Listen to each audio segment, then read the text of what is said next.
Almost a year after the accident, the situation at the Fukushima Daiichi nuclear power plant is still serious. This week, journalists were allowed inside the plant since the facility has been in a state of cold shutdown.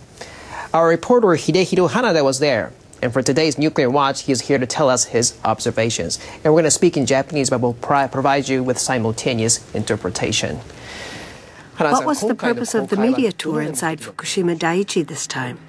It's the second time since November last year that reporters were allowed into the accident site. But it's the first time since the government of Japan declared a state of cold shutdown. The tour was conducted to happen at the same time as the statutory inspection of the nuclear power facilities by the government.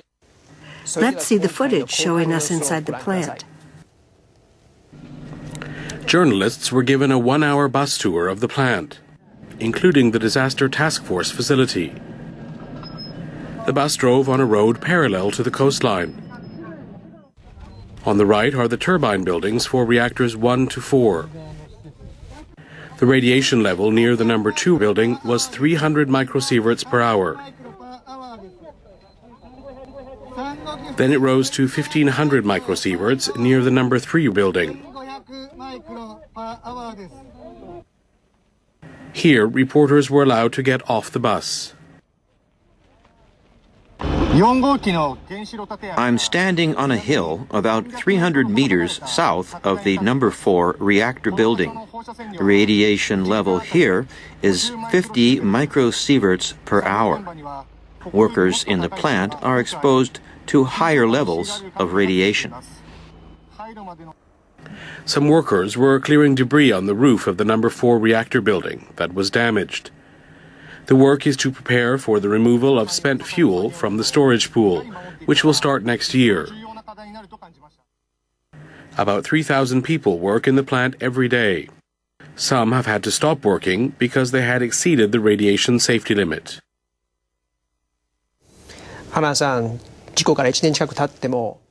The footage shows that the situation in the plant remains serious.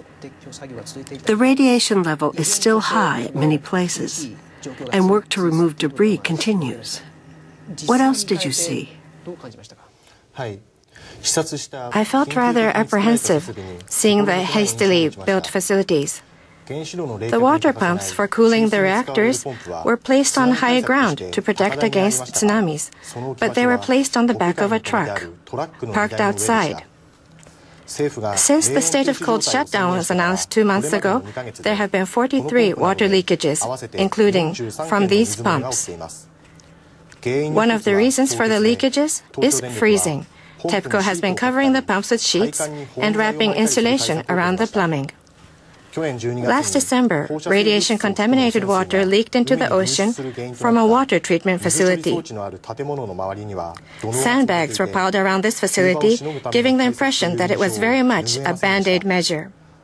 Maintaining and managing these facilities is the great challenge to keeping the reactors cooled and preventing leakages of contaminated water. I saw many workers in the plant. What are their working conditions? I saw that it was a very tough work site where workers are being exposed to radiation, which is invisible.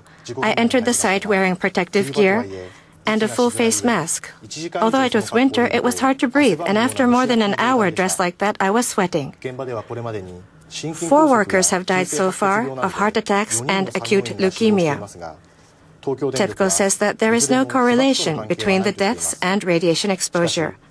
But experts say that the work involves radiation, which is invisible, and radioactive substances, making stress and anxiety levels very high. The work to decommission the reactor is to continue for at least 40 years. Finding enough workers and managing their health, including their psychological care, is indeed a challenge. That was Hidehiro Hanada for this week's Nuclear Watch.